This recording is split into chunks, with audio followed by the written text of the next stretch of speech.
Hello students, इस video में discuss करेंगे क्लास 11th केमिस्ट्री का चैप्टर नंबर 6 जिसका नाम थर्मोडायनामिक्स है। इस चैप्टर के क्वेश्चन नंबर 1 से लेके 19 तक, अभी 1 से लेके 19 तक इसका सॉल्यूशन हमने आपको दे दिया है। तो आज हम डिस्कस करेंगे क्वेश्चन नंबर 20 से आगे जो भी है, ठीक है। तो क्वेश्चन नंबर 20 है, 300 केल्विन ताप पर एक अभिक्रिया के लिए साम्य स्थिरांक 10 है, डेल जी नॉट का मान क्या होगा यदि आर का मान दिया है 8.314 जूल पर केल्विन मोल, ठीक है। तो डेल जी नॉट ये क्या है, मानक अवस्था पर गिब्स मुक्त ऊर्जा परिवर्तन है, ठीक है। ये नॉट क्या शो करता है, मानक अवस्था। मानक अवस्था पर डेल्टा जी नॉट मतलब मानक अवस्था पर गिब्स मुक्त ऊर्जा परिवर्तन है, और इसका सूत्र होता है -RT/ln के, ठीक है, साम्य स्थिरांक के लिए। तो साम्य स्थिरांक क्या है, यहाँ पे के है, और ln क्या है, यहाँ पे नेचुरल लॉग है, प्राकृतिक लॉग, और r ये गैसीय नेतांक है, और t यहाँ पे ताप है। तो डेल्टा जी नॉट की जो फॉर्मूला है वो ये है, और इसी फॉर्मूले को आप इसमें यूज करोगे सॉल्व करने के लिए। अगर हम यहाँ से ln को जो नेचुरल लॉग है अगर सिंपल लॉग में आप कन्वर्ट करोगे तो यहाँ आपको 2.303 की गुणा करनी होगी, ठीक है। ये वाला माइनस यहाँ आ जाएगा RT, और इस ln को मैंने कन्वर्ट कर लिया सिंपल लॉग में। सिंपल लॉग जिसका आधार 10 होता है, और नेचुरल लॉग जिसका आधार e होता है, ठीक है, ये वाला e। तो ये नेचुरल लॉग का आधार होता है e, और सिंपल लॉग का आधार होता है ये 10। तो जब नेचुरल लॉग को सिंपल लॉग में आप चेंज करते हैं तो 2.303 से गुणा करते हैं, ठीक है। तो -2.303, आर का मान आपको दे रखा है 8.314, टेम्परेचर जो आपको दिया है 300, ठीक है, लॉग 10, और के जो साम्य स्थिरांक है इस अभिक्रिया के लिए वो 10 दे रखा है, ठीक है। तो -2.303 गुणा 8.314 गुणा 300, और लॉग 10 का मान कितना होता है 1। तो इसे सॉल्व करने के बाद जो आंसर आएगा आपका आएगा -5744.14 जूल पर मोल। इसे आप अगर केल्विन में ये जो जूल है इसे किलो जूल में कन्वर्ट करोगे तो ये आएगा -5744, और यहाँ लिखोगे आप किलो जूल पर मोल, ठीक है, नोट कर सकते हैं आप। अब देखते हैं क्वेश्चन नंबर 21, निम्नलिखित अभिक्रियाओं के आधार पर NO जो गैसीय अवस्था में है कि ऊष्मागतिकी स्थायित्व पर टिप्पणी कीजिए, ठीक है। यहाँ ये जो रासायनिक अभिक्रिया हुई है, यहाँ आधा अणु लिया है नाइट्रोजन गैस का और आधा अणु लिया है ऑक्सीजन गैस का, और दोनों के सहयोग से NO उत्पाद के रूप में प्राप्त हुआ है जो गैसीय अवस्था में है। और यहाँ से मानक अवस्था पर जो एंथैल्पी परिवर्तन है वो दे रखा है 90 किलो जूल पर मोल। और ये आप जानते हैं अगर एंथैल्पी परिवर्तन, ठीक है, पॉजिटिव हो तो अभिक्रिया कैसी होगी, ऊष्माशोषी। ऊष्माशोषी अभिक्रियाओं के लिए जो एंथैल्पी परिवर्तन होता है वो धनात्मक होता है। अब जब ऊष्माशोषी अभिक्रियाओं यहाँ हम लिख देते हैं ऊष्माशोषी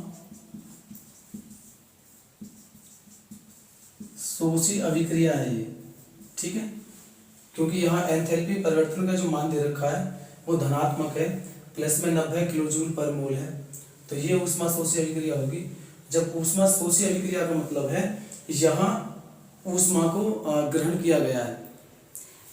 जब कोई पदार्थ ऊष्मा को ग्रहण करता है तो उसका स्थायित्व घटता है, ठीक है, उसका स्थायित्व घटेगा, मतलब हम ये कह सकते हैं NO जो है ये अस्थायी होगा, ठीक है।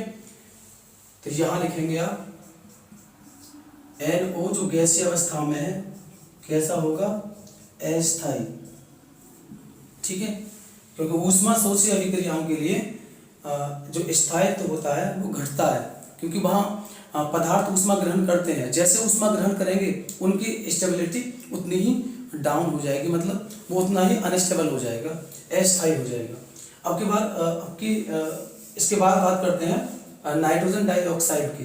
तो नाइट्रोजन डाइऑक्साइड जब बना है तो उसमें एंथैल्पी परिवर्तन हुआ है -74 किलो जूल पर मोल। इसका एंथैल्पी परिवर्तन दे रखा है माइनस में। अगर एंथैल्पी परिवर्तन माइनस में हो, एंथैल्पी परिवर्तन अगर माइनस में है तो समझो अभिक्रिया कैसी है, ऊष्माक्षेपी अभिक्रिया है, क्योंकि यहां से ऊष्मा निकाली जाती है, उत्सर्जित की जाती है। जब ऊष्मा उत्सर्जित होगी तो एंथैल्पी परिवर्तन का मान क्या होगा, ऋणात्मक होगा, नेगेटिव में होगा, क्योंकि वहां ऊष्मा में कमी होती है तो उसका मान ऋणात्मक होगा। और जब कोई पदार्थ अपने आप में से ऊष्मा निकालता है, ऊष्मा उत्सर्जित करता है, तो वो उतना ही ज़्यादा स्थायित्व प्रदान करता है, मतलब प्राप्त करता है, वो उतना ही ज़्यादा स्थायी हो जाएगा। ठीक है, उसकी स्टेबिलिटी बढ़ती है।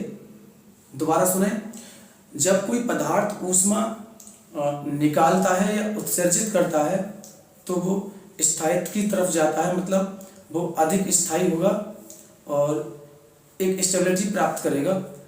और जब कोई पदार्थ ऊष्मा को ग्रहण करता है तो उसका स्थायित्व घटता है। ठीक है, वो अस्थायी हो जाएगा। तो यहाँ पे NO इसने ऊष्मा ग्रहण की है, यहाँ पे इस अभिक्रिया में ऊष्मा ग्रहण की गई है, इसलिए ये अस्थायी हो जाएगा।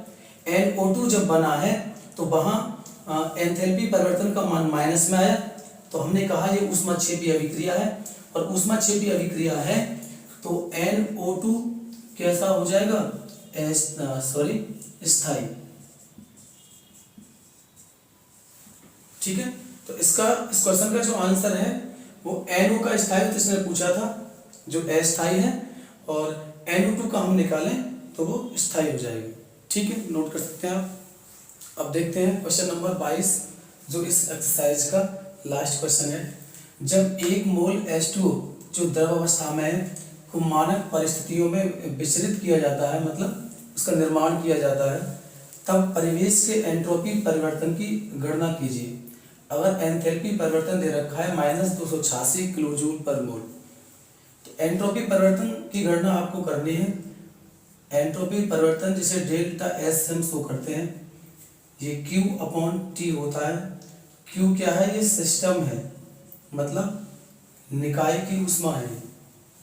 ठीक है, लेकिन हमें किसकी परिवर्तन निकालना किसका है, परिवेश का।